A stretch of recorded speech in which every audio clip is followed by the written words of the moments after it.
Hello student, welcome to our channel CS engineering Gyan. आज के operating system में हम लोग नेक्स्ट ऑपरेटिंग सिस्टम का जो इम्पोर्टेंट पार्ट है उसकी वीडियो आज देखेंगे। इसमें जो टॉपिक है आपका वो है file system in operating system. Actual में ऑपरेटिंग सिस्टम के अंदर फाइल का क्या काम है। जैसे आपने ऑपरेटिंग सिस्टम के डिफरेंट फंक्शन जब हमने देखे थे तो उसमें आपने देखा था फंक्शन की जब हम लोग बात करते हैं process management, time management, device management, security management, तो उसी में जो इंपॉर्टेंट पार्ट होता है आपका ऑपरेटिंग सिस्टम का वो है file system in operating system. File को कैसे मैनेज करें आप ऑपरेटिंग सिस्टम के अंदर, कैसे उसे फैच करें, कैसे स्टोर करें, क्योंकि जो भी हम वर्क करते हैं ऑपरेटिंग सिस्टम के अंदर वो सारा वर्क हमारा फाइल के थ्रू ही परफॉर्म होता है। अब अगर हम लोग डिफरेंट ऑपरेटिंग सिस्टम में फाइल की बात करते हैं तो सबसे पहले अगर मैं विंडो ऑपरेटिंग सिस्टम की बात करूं, विंडो ऑपरेटिंग सिस्टम में जो फाइल आपका होता है वो होता है एनटीएफएस। एनटीएफएस जो है फाइल जो यूज होती है आपकी विंडो ऑपरेटिंग सिस्टम के अंदर आपकी यूज होती है। इसी वे में अगर हम डॉस ऑपरेटिंग सिस्टम की बात करते हैं, डिस्क ऑपरेटिंग सिस्टम की बात बोलते हैं, तो वहां पर जो आपकी फाइल होती है वो फैट फाइल सिस्टम जो है वो यूज होता है आपका। इसके अलावा अगर आप यूनिक्स ऑपरेटिंग सिस्टम की बात करते हैं तो वहां पर यूनिक्स फाइल सिस्टम आपका होता है। अगर आप लाइनेक्स की बात कर रहे हैं तो लाइनेक्स में आपकी जो यूज होती है वो होती है extended file system. Extended file system जो है हमारा वो यूज करता है। मतलब अगर मैं यहां पर ये क्यों बता रहा हूं, क्योंकि डिफरेंट डिफरेंट फाइल के लिए आपकी डिफरेंट डिफरेंट जो होते हैं फाइल सिस्टम जो है वो वर्क करते हैं। जैसे अगर आपको बिग डेटा मैनेज करना है तो वहां पर आपका जो होता है जेडएफएस फाइल सिस्टम जो होती है वो यूज होती है। बिग डेटा मतलब एक लार्ज अमाउंट ऑफ डेटा है आपका। अगर हम बिग डेटा की बात करते हैं, लार्ज अमाउंट ऑफ डेटा है जहां पर आपको डेटा को बिग डेटा है ये। अगर हम लार्ज अमाउंट ऑफ डेटा की बात करते हैं तो वहां पर आपका डेटा कैसे स्टोर होना है, कैसे एक्सेस होना है, वो भी आप किसके थ्रू करते हैं, फाइल सिस्टम के थ्रू ही करते हैं, जिसके अंदर आपकी जो फाइल यूज होती है वो जेडएफएस जो है वो फाइल आपकी यूज होती है।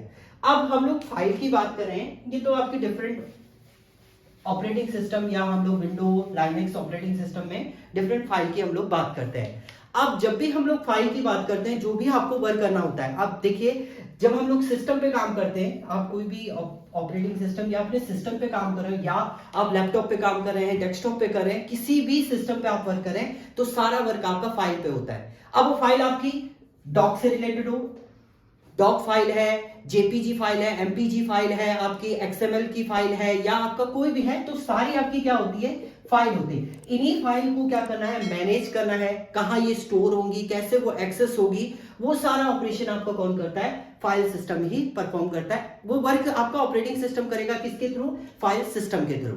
अब जब हम लोग सिंपल फाइल को डिफाइन करते हैं तो कैसे होता है, जैसे यूजर है, यूजर ने एक फाइल क्रिएट की है, ये फाइल क्रिएट की या आपने डाउनलोड करी, आप डाउनलोड करते हैं तो वो भी फाइल होती है, आप कहीं पेन ड्राइव से एक्सेस करें सिस्टम पे वो भी आपकी एक फाइल ही होती है। उसे आप क्या करते हैं, एक फोल्डर के अंदर स्टोर करते हैं। फोल्डर या हम इसको बोलते हैं डायरेक्टरी, डायरेक्टरी में आप इसे क्या करते हैं, स्टोर करते हैं। तो यूजर को जो एक्चुअल में वर्क होता है, यूजर ने एक फाइल क्रिएट की, फाइल क्रिएट करने के बाद आपने उसे स्टोर कर दिया फोल्डर। हम फोल्डर या डायरेक्टरी को बोल सकते हैं कलेक्शन ऑफ फाइल। जब बहुत सारी फाइलों को आप क्या कर सकते हैं, एक फोल्डर के अंदर क्या करते हैं, स्टोर करते हैं। तो कोई भी फाइल आप डाउनलोड करें या आप क्या करें, एक्सेस करें या बना रहे हैं, कोई डॉक की फाइल आपने क्रिएट की या आपने पीपीटी कोई क्रिएट की, पीपीटी फाइल भी आपकी क्या है, एक फाइल है, उसको कहीं ना कहीं आप फोल्डर के अंदर स्टोर करते हैं, वो आपकी फोल्डर। अब इस फाइल स्टोर तो आपने कर दिया, इतना तो आपने करा कि वहां स्टोर कर दिया। अब इसे प्रॉपर मैनेज करने का काम कौन करता है, हमारा ऑपरेटिंग सिस्टम, जो किसके थ्रू करता है, फाइल सिस्टम के थ्रू वो मैनेज करता है इसको। यहां तक तो हमें दिखाई देता है, ये प्रोसेस तो हमें परफॉर्म होते हुए दिखाई देता है, बट उसके बाद जो एक्शन है, कैसे उसे मैनेज करना है, कितना उसको स्टोरेज साइज देना है, कहां वो स्टोर होगा डिस्क पे।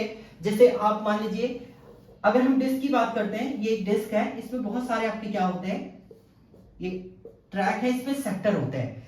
तो फाइल सिस्टम ये मैनेज करता है, जैसे आपकी किसी भी एमबी की है, जीबी की कोई फाइल है, मान लीजिए आपकी क्या है 1 जीबी की कोई फाइल आपने कोई डाउनलोड करी, 1 जीबी की फाइल करी, तो 1 जीबी डायरेक्ट आपका स्टोर नहीं हो जाता एक सेक्टर में। वो क्या करता है, इस 1 जीबी को भी क्या करेगा, मल्टीपल पार्ट्स में डिवाइड करेगा, मल्टीपल पार्ट्स में आपका डिवाइड होगा।